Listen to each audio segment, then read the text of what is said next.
ज्ञानमूर्ति द्वन्द्वातीतं गगनसदृशं तत्त्वमस्यादिलक्ष्यम् एकं नित्यं विमलमचलं सर्वधी साक्षिभूतं भावातीतं त्रिगुणरहितं सद्गुरु तन्नमामि। गुरुर्मूला क्रिया सर्वा लोकेऽस्मिन् कुलनायके तस्मात् सेव्यं गुरु नित्य अर्धभक्ति संजीवितं। मोहनिशा तम देख विशेष अखंड तिवार हुए सुखधामी पूर्ण प्रकाश भयो पूर्णे हिमद्वैत गयो लखे किललामी सद्गुण गुंज खिले मन मानस कर्मोलूक दुरे भवगामी आत्म रूप विराज रहे गुरुदेव को बारंबार नमामि गुरुदेव को बारंबार नमामि। ब्रह्मचर्य व्रति सु अखंड धृति सुकृति संहार की चिंताए प्रकृति से परे विकृति को हरे संस्कृति संताप की योजन छे जगती में तेज करी जागृति निर्मल सद ज्ञान लियो निर्भय श्रोता समाज सभी बोलो श्री सतगुरुदेव भगवान की जय। श्री सतगुरुदेव भगवान की जय। प्रातः स्मरणीय परम पूजनीय परब्रह्माचार्य श्री सतगुरुदेव भगवान के चरणों में नित्य का वंदन करते हुए उड़िया बाबा की तपोभूमि से आए हुए परम संत ब्रह्मवेत्ता वंदनीय अर्चनीय स्वामी जी के चरणों में नित्य का वंदन करते हुए तपापूत सभी संतों के चरणों में वंदन।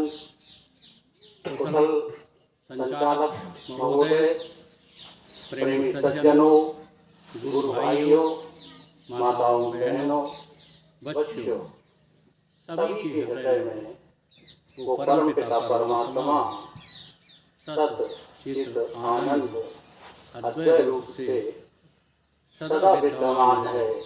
इसी दृष्टि से सभी को मेरा नमन। दो ही दिन का जो है कार्यक्रम था, लेकिन कितने भी समय का हो उपसंहार तो होता ही है। आज उपसंहार का समय है, इसलिए सारे ग्रंथों की, पुराणों की, वेदों की बहुत जो है सूक्ष्म में चर्चा करेंगे। आदि गुरु शंकराचार्य का भी कथन है और उसको मुझे बड़े ध्यान से जो है समझना है, लेना है।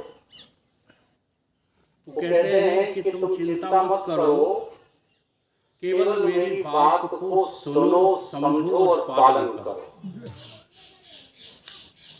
बहुत छोटी बात है। अर्ध श्लोकेन प्रवक्ष्यामि युक्तः ग्रंथ कोटिभा। करोड़ों ग्रंथों की बातों को हम आपसे आधे श्लोक में कह रहे हैं। वो क्या है? ब्रह्म सत्यम जगत मिथ्या जीवो ब्रह्मो नाम पर।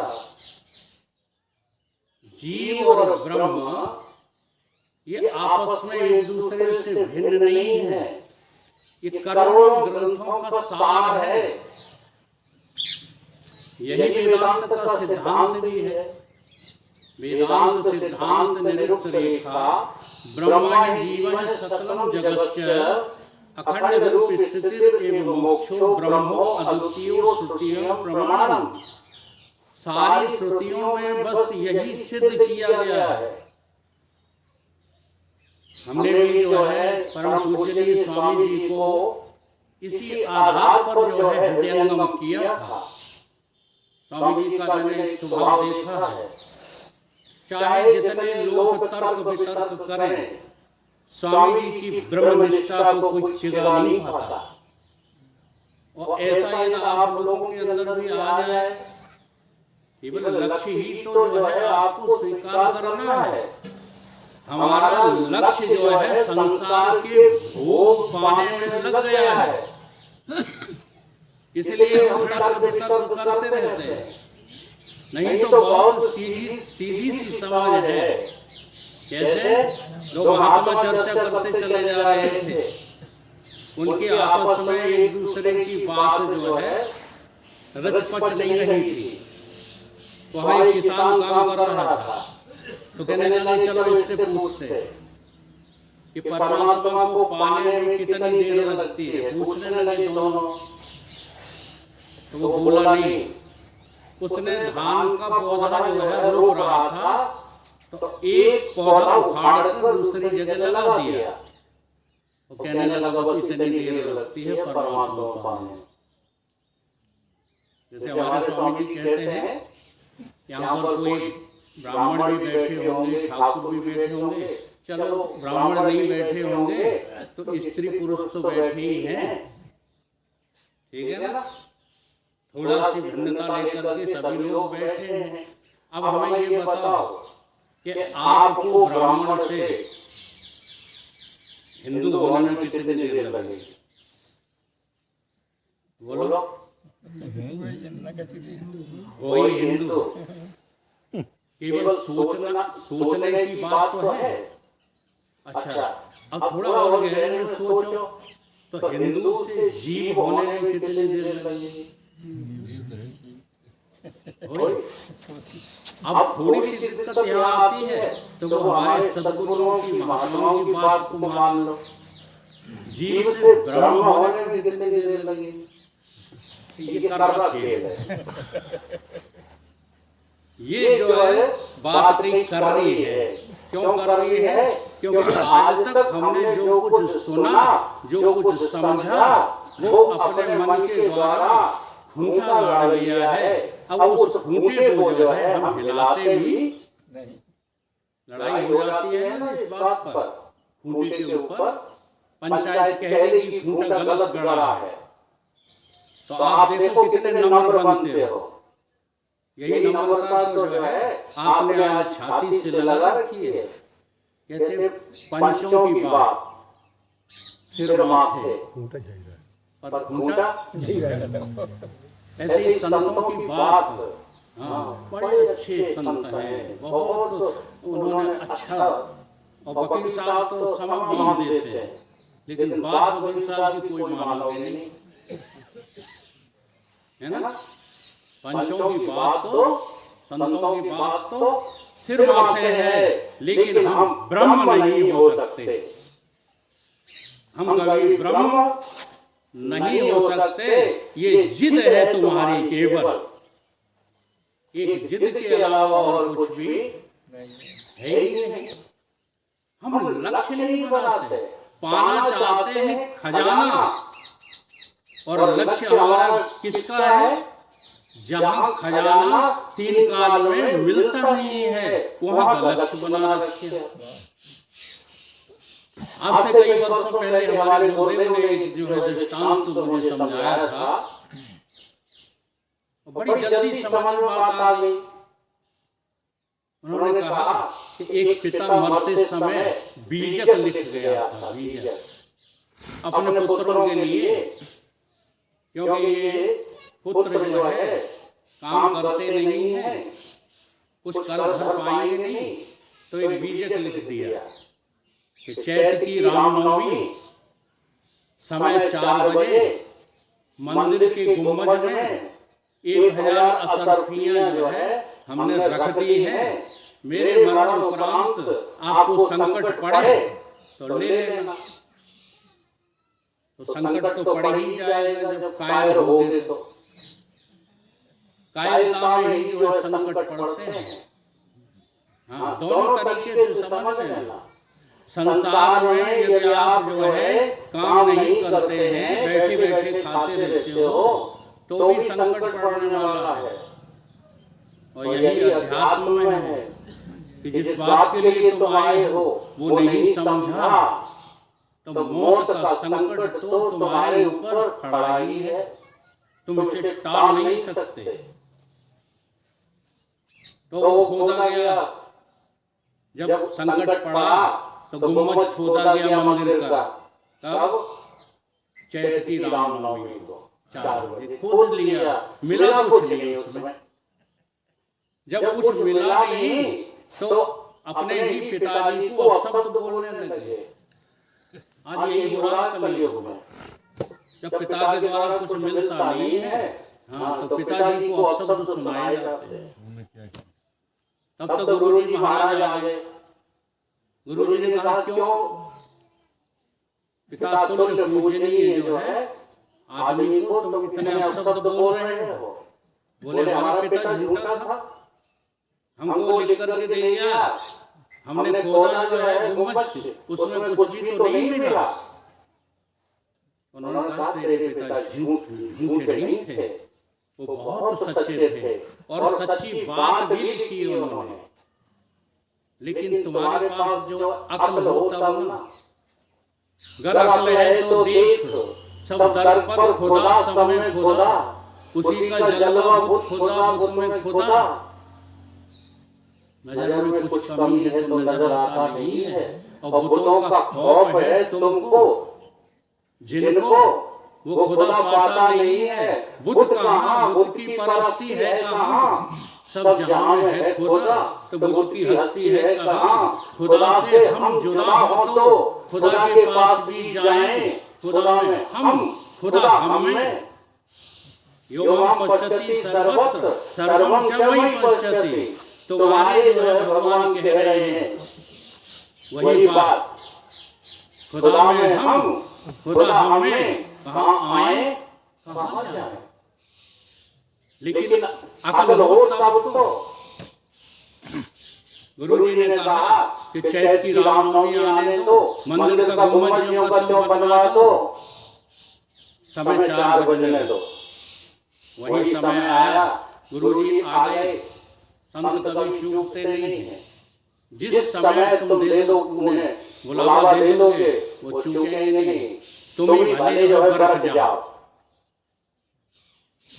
इधर उधर चले जाओ, वो नहीं चूकने वाले। आ गए, उन्हें उठाओ, गेंथी फावड़ा, चलो मेरे साथ।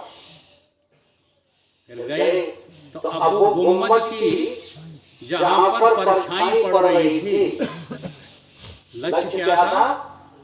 मंदिर तो उन्होंने गुम्बज का नाम लिया था, परंतु लक्ष्य क्या था? लक्ष्य था गुम्बज की परछाई। और उस जगह जब खोदा गया तो वो 1000 दशरथी पा गए। बस आप जो संतों की वाणी सुनते हो, वेद शास्त्र सुनते हो, पुराण सुनते हो, इनका लक्ष्य संसार के भोग नहीं है।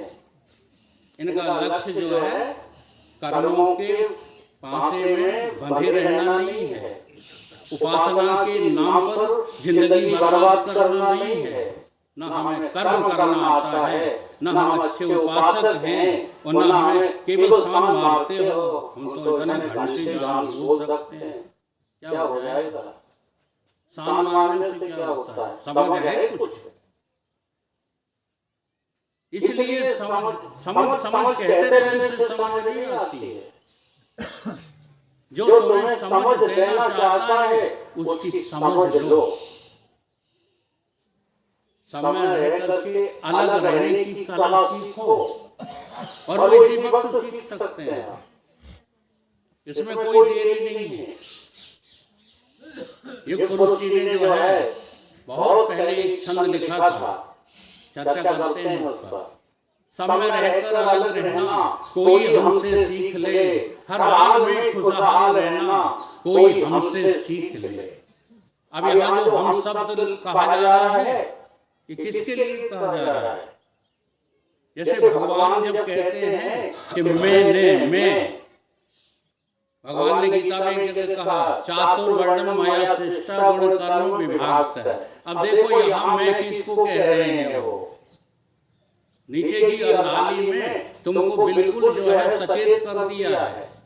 कहते हैं कर्तारम अपि, मुझे कर्ता समझते हुए भी, अपि शब्द लगा है, कर्ता होते हुए भी, कर्तारम अपि माम विद्धि, क्या अकर्तारम अपयम, मैंने कोई जो है वर्ण कर्ण नहीं बनाए।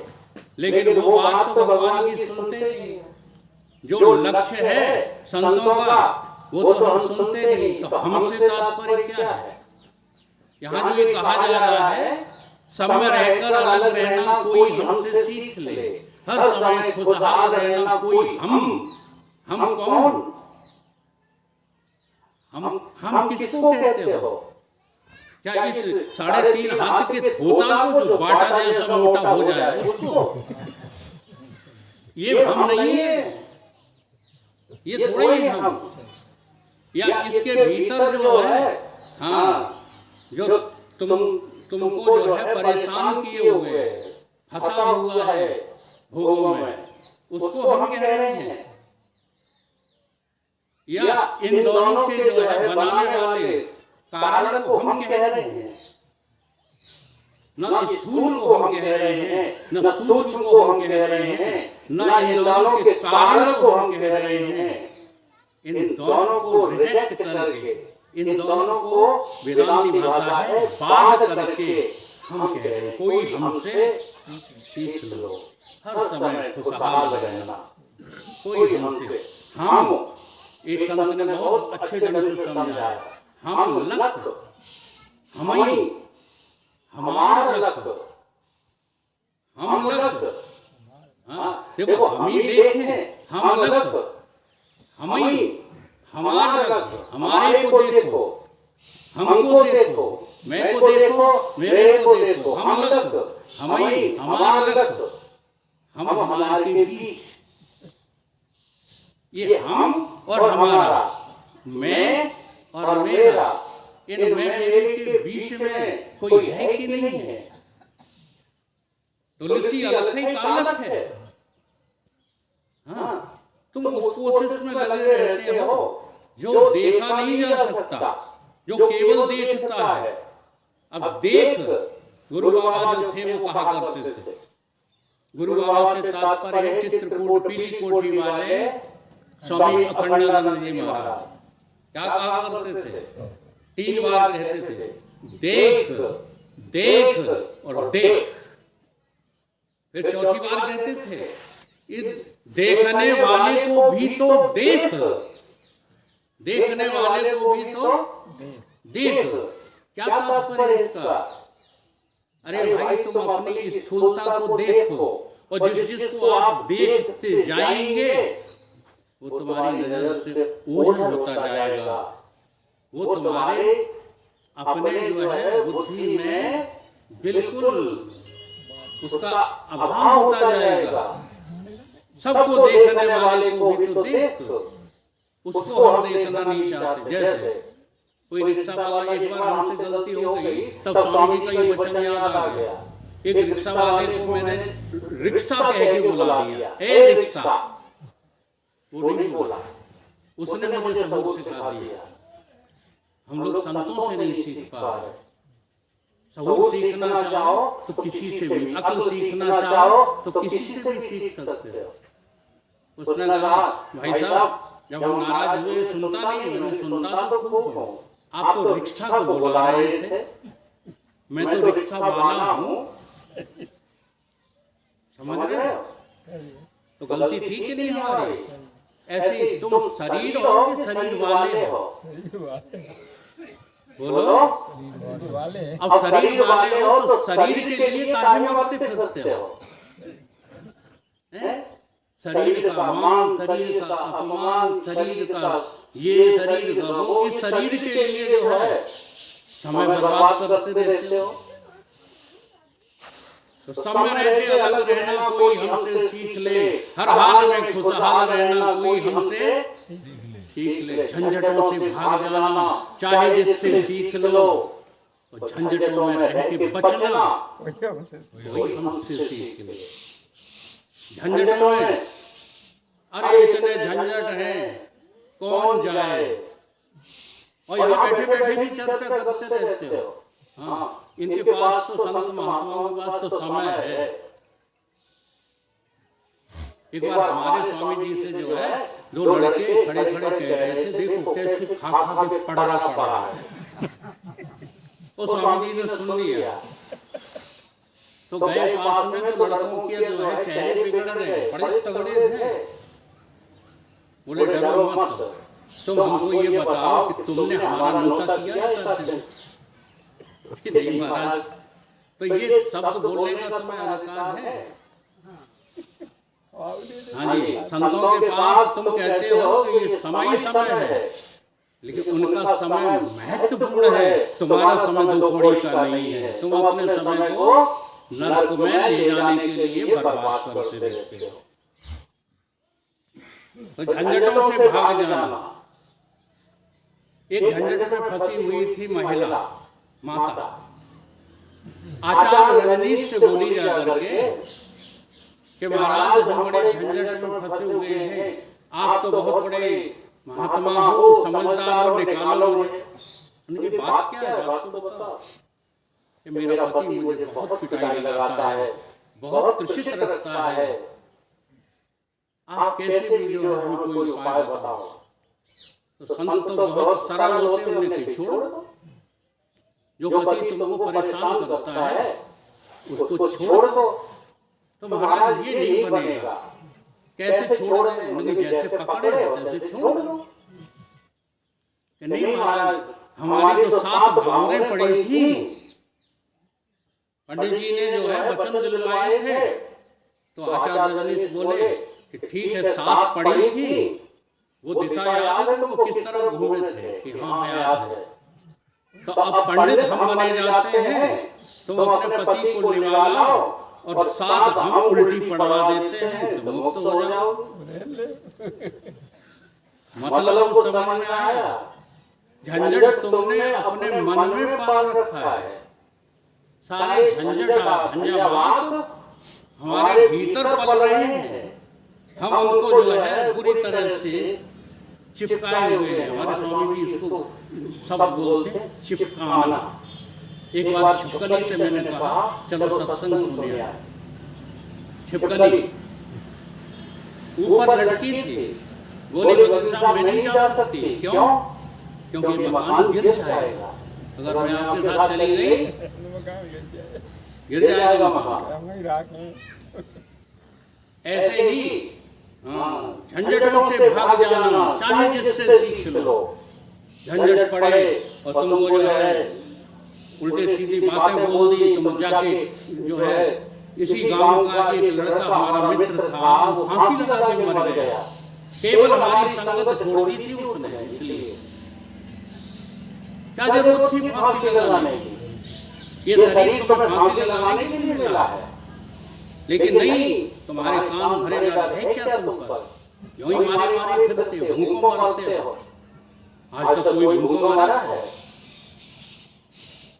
कोई भूखों नहीं मरता है। ये तुम्हारे ख्यालों में बातें बिठा दी जाती हैं और तुम उन 2 रोटियों के लिए जाने कौन कौन से पाप कर्म करने को तैयार बने रहते हो। झंझटों से भाग जाना कोई हमसे सीख ले, हर समय खुशहाल रहना कोई हमसे सीख ले। जीते जी बचाने के लिए सब वैद हैं, जब तक नाड़ी चल रही है तभी तक तुमको जो है वैद बचाएगा, और नाड़ी छूट गई उसके बाद बचाने वाला कोई है? लेकिन हमारे जो सद्गुरु हैं, जो संत हैं, वो कहते हैं कि हर समय मर मर के जीना कोई हमसे सीख लो। केवल तुम्हें जो है नजर रखना है, मौत के ऊपर नजर रखना है, बस तुम्हें मौत दिखेगी ही नहीं, मिलेगी। तुम्हारा बचपन मर गया, बोलो तुम जीवित हो कि मर गए? जवानी मर गई, तुम जीवित हो कि मर गए? बुढ़ापा मरने की ओर जा रहा है, तुम हो भी अच्छा पूरे मरोगे जब तब रहोगे कि मरोगे? हर समय मर के जीना कोई हमसे सीख ले, हर समय खुशहाल रहना कोई हमसे सीख ले, सम रहकर अलग रहना कोई हमसे सीख ले, औरों की आंखों में आने के लिए हम सज रहे, औरों की आंखों में आने के लिए हम सज रहे, आंख में अपनी समाना कोई हमसे सीख लो। हम जो है जो भी करते हैं, हम सत्संग भी करते हैं, तो औरों की नजर में आने के लिए कोई हमें कहे कि हम बहुत सत्संगी हैं। ये सजावट बड़ी अच्छी बात मुझे याद आ गई। डॉक्टर राजेंद्र प्रसाद के समय की बात है, वहां के उसी समय के तत्कालीन गवर्नर ने उनको आमंत्रण दिया, तो डॉक्टर साहब बैठे काम कर रहे थे, अपने राष्ट्र के राष्ट्रपति, प्रथम राष्ट्रपति, तो ऐसे ही चले गए, जैसे कपड़ों में बैठे थे वैसे ही चले गए। वहां दरबारों ने घुसने नहीं दिया, कहते हम जानते हैं आपके पास आइडेंटिटी कार्ड है, पहचान पत्र है, उन्होंने कहा नहीं है, और वेशभूषा वैसी जैसे बैठे थे चले गए, आपको परमिशन नहीं है। तो समझ गए, पढ़े लिखे तो थे कि हमें क्यों नहीं प्रवेश करने दे रहा। घर गए, अपनी ड्रेस लगाई, अपनी कार निकलवाई, आइडेंटिटी कार्ड लिया, कार में बैठे और घुसे चले गए, किसी ने पूछा भी नहीं, सलूट और मारा उसने। अंदर जाकर के अब क्या करते हैं देखो,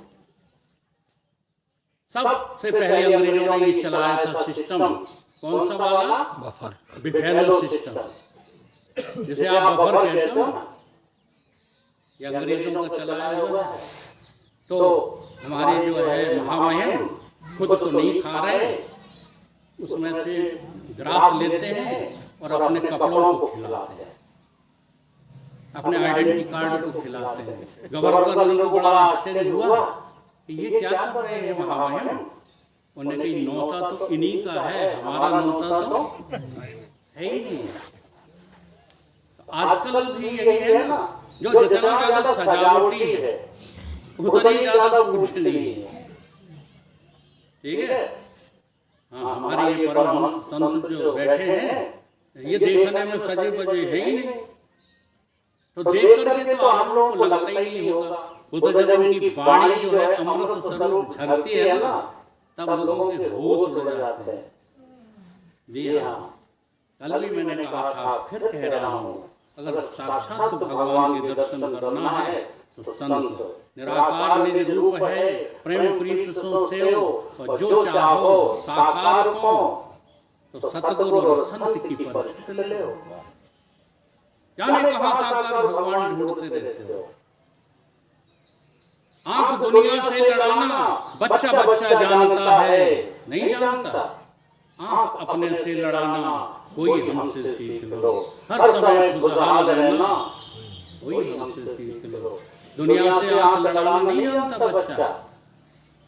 एक बच्चे के सामने से दूसरा कोई बच्चा साइकिल लेके निकल जाए तो दूसरा बच्चा घर में आके लूट जाएगा, मम्मी पापा से मुझे साइकिल चाहिए। यही सब चल रहा है ना दुनिया में। तुमने कार देखी, उससे अच्छी कार खरीदते हो, तुमने मकान देखा, उससे अच्छा मकान बनाते हो। आंख दुनिया से लड़ाना बच्चा बच्चा जानता है, लेकिन ब्रह्म बनना कोई जानता है। ब्रह्म होना, ब्रह्म हम हैं ही, ये समझने के लिए कोई तैयार है?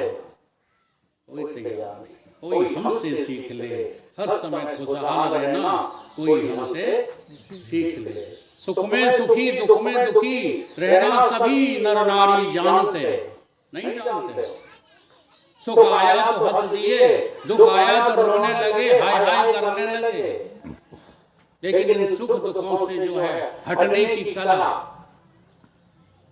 सुख में सुखी दुख में दुखी रहना सभी नर जानते, परम आनंद में रहना, परमानंद में रहना वही हमसे सीख ले। जितने भी आनंद आपको प्राप्त होंगे इस संसार से, विषयों से, इस तन से, इस मन से, इस बुद्धि विलास से, बुद्धि विलास भी एक आनंद ही है, और बुद्धि के ऊपर शून्य से नींद का आनंद भी छूटा है, वो भी सच्चा थोड़ी है।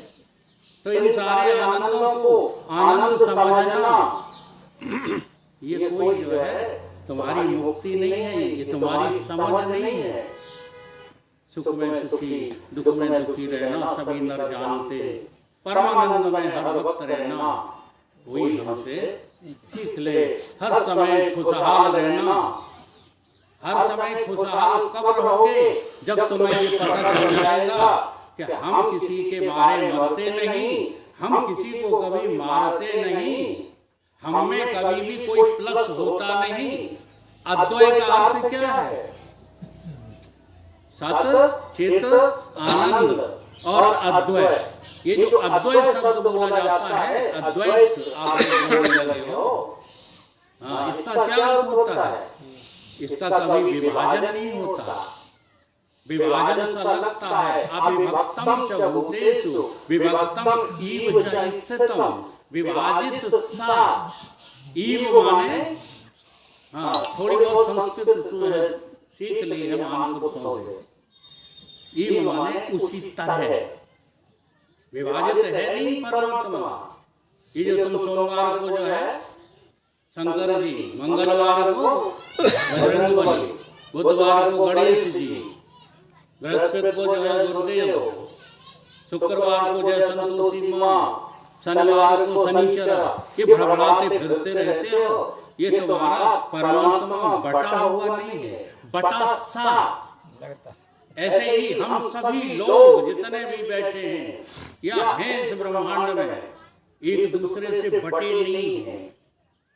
जब ऐसी अनुभूति की झलक होने लगे, जी हाँ, और जब तक हम चिढ़ते हैं, दूसरों से जो है द्वेष करते हैं, राग में मरे जा रहे हैं, अभिनिवेश चढ़ा रखे हैं, अस्मिता की गुलाम बने हुए हैं, तब तक तुम्हें झलक भी नहीं आ रही। कथाएं सुनो, कथा सुनने के लिए मना नहीं है, लेकिन उन कथाओं के सार को सुनने के लिए तो किसी संत की तलाश करो। सारी कथाओं का कोई सार है, और वो सार और कुछ भी नहीं है, वो तुम्हारा अपना आपा ही है। अपने आप को जान गए तो सब कुछ जान गए, और अपने आप को नहीं जान पाए, हाँ, तो मूल में जिसको तुम अविद्या कहते हो। हमारे जो है मंडल में एक भजन सुनाया जाता है कि चेतन सदा रहा भरपूर, ये अविद्या कहां से आई है? अविद्या कहां से आ गई पैदा हो? जब तुम परिपूर्ण हो, चेतन परिपूर्ण है, 100% को परिपूर्ण कहते हैं, तो ये अविद्या कहां से आ गई जिसने ये सब तुम्हारा कारोबार खड़ा कर दिया है? असल में जब तुम ढूंढोगे तो ये अविद्या, बहुत बढ़िया दृष्टांत याद आ गया है। एक बार अकबर ने पूछ दिया बीरबल से, बड़ा चतुर मंत्री था। और चतुर क्यों था? क्योंकि भक्त रविदास का शिष्य था। जी हाँ, अच्छे संतों को ये भी एक सीख दिए जाते हैं आपको। हमारे गुरु सब दुनिया करती रहती है। गुरु करो, हम थोड़ा उल्टा बोलते हैं, गुरु करो छान के, पानी पी लो जान के। थोड़ा उल्टा लग रहा होगा ना?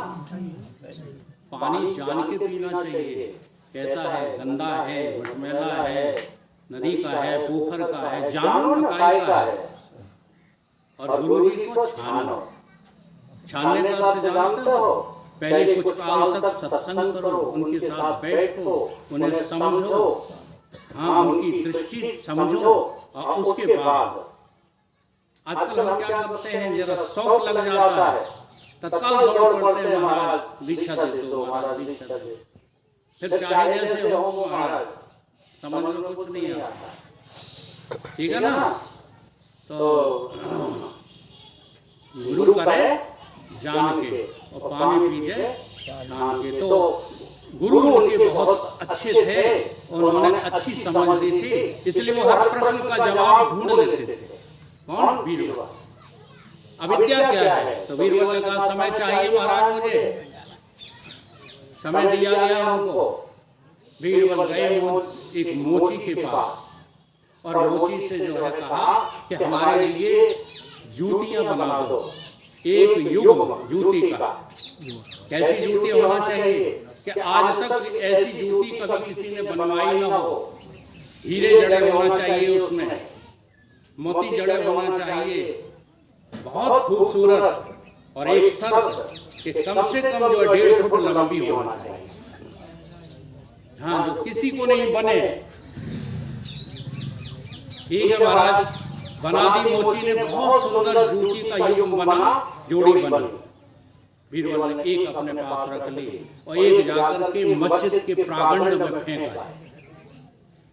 जैसे अपना ही प्रांगण बना होता है अंदर, ऐसी मस्जिदों में जो है प्रांगण बना रहता है, उसमें फेंका है।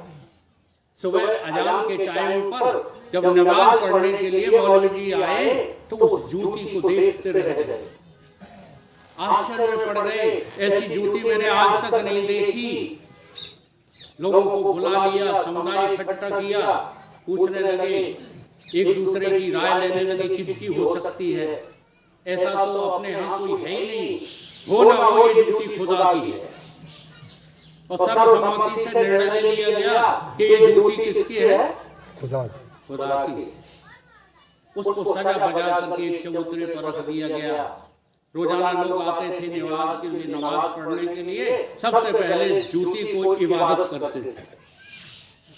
ये बात फैलते फैलते जो है बादशाह पर पहुंची। बादशाह भी आए, उनकी भी जो है आश्चर्य का ठिकाना न रहा। उन्होंने भी उसकी इबादत की, सलाम किया। बीरबल को बुलवाया, बीरबल आए, लेकिन बीरबल ने न तो इबादत की न सलाम किया। अकबर बादशाह बहुत नाराज हुआ, कहने लगा तुम खुदा की इबादत में खलल पैदा करते हो, झुकते नहीं हो, सलाम नहीं करते हो। बीरबल ने कहा मैं नहीं करूंगा महाराज। क्यों? क्योंकि अपनी जूती को कोई सलाम करता है, लेकिन तेरी जूती? हाँ, तुम्हारी कैसे हो सकती है? तो खुदा की जूती है। यही तो अविद्या है, इसका नाम क्या है?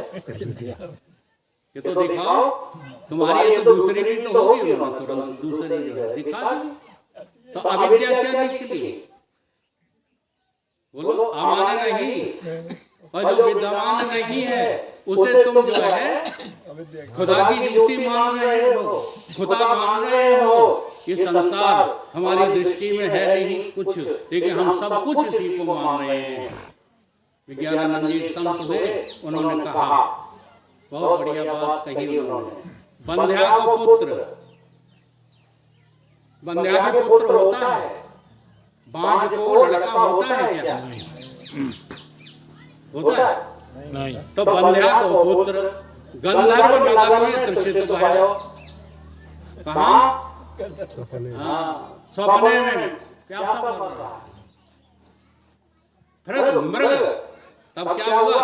मृग बार के पियन को सिधाया है। मृग तृष्णा का जल होता है, उसको पीने के लिए भाग पड़ा, तो मग में खरगोश के सींगन ने छेद दिया। किसने जो है छेद दिया?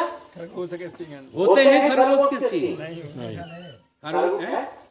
खरगोश के सींग होते हैं, नहीं होते। खरगोश के सींगन ने छेद दिया। पहुंचो जब तट, तो रज्जू के सर्प ने डस खाया है।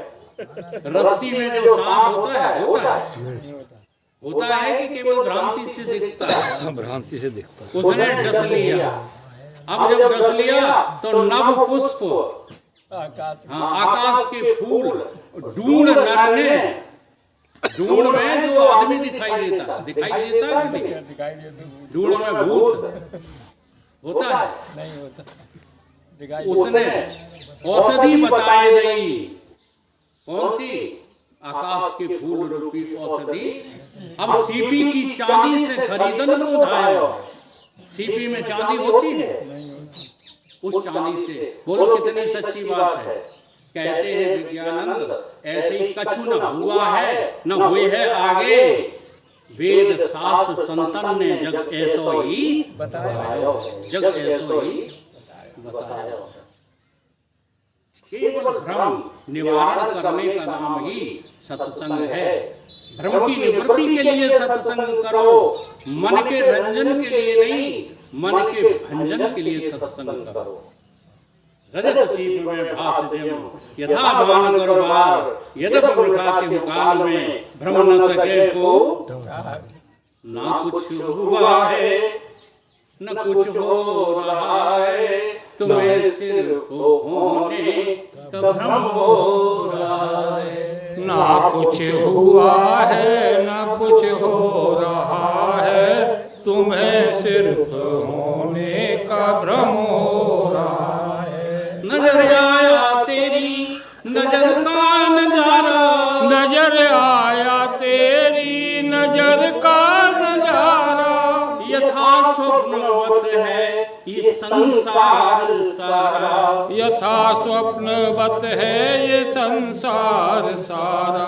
तू अज्ञान की नींद में सो रहा है, तू अज्ञान की नींद में खो रहा है, तुझे सिर्फ होने का भ्रम हो रहा है, तुझे सिर्फ होने का भ्रम हो रहा है। दिखे कैसे कैसे रंगीले तमाशे, दिखे कैसे कैसे रंगीले तमाशे, कहीं तू प्रकाशे कहीं तू विनाशे, कहीं तू प्रकाशे कहीं तू विनाशे।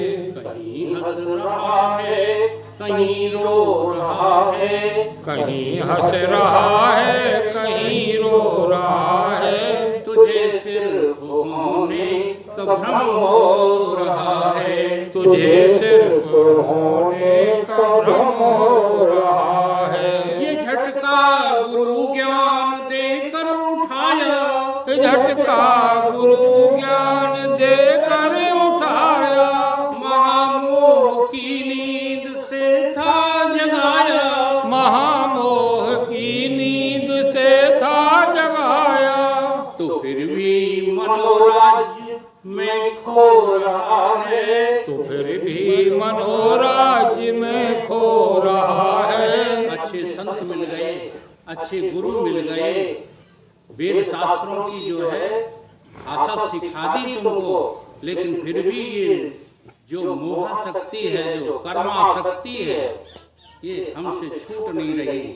ये हमारा मनोराज्य है, तो फिर भी मनोराज्य में खो रहा है, तो फिर भी मनोराज्य में खो रहा है। तुझे सिर्फ होने का भ्रम हो रहा है, तुझे सिर्फ होने का भ्रम हो रहा है। ये कुछ भी नहीं है जो कुछ भासता है, ये कुछ भी नहीं है जो कुछ भासता है। असल में भासने का अर्थ समझ में नहीं आता। आप जरा धूप में खड़े हो जाओ, फिर आपकी परछाई जो दिखेगी वो परछाई है कि भास रही है? अच्छा, परछाई को हम काटें कट जाएगी, मारे तो कट जाएगी, कुछ हो तो ये कुछ भी नहीं है जो कुछ भासता है, ये कुछ भी नहीं है जो कुछ भासता है। तू ही है सुरेंद्र तेरी आस्था है, तू ही है सुरेंद्र तेरी आस्था है। ये मेरा नाम नहीं है, एक कवि है, संत हुए हैं, उनका नाम। तू ही है सुरेंद्र कुछ भी नहीं है, तू ही है सुरेंद्र तेरी आस्था है। तू ही है सुरेंद्र तेरी आस्था है, तू ही है सुरेंद्र तेरी आस्था है। तू ही तू है, तुझ में न कुछ हो रहा है, तू ही तू है, तुझ में न कुछ हो रहा है। तुझे सिर्फ होने का भ्रम हो रहा है, तुझे सिर्फ होने का भ्रम हो रहा है। तो जिस दिन हम लोग अपने भ्रम निवारण के लिए सत्संग, संत की वाणी, वेदों की, शास्त्रों की वाणी भ्रम निवारण के लिए सुनने लगेंगे, उसी क्षण से हमारा कल्याण प्रारंभ हो जाएगा, कल्याण हो ही जाएगा। बोलिए सतगुरुदेव भगवान।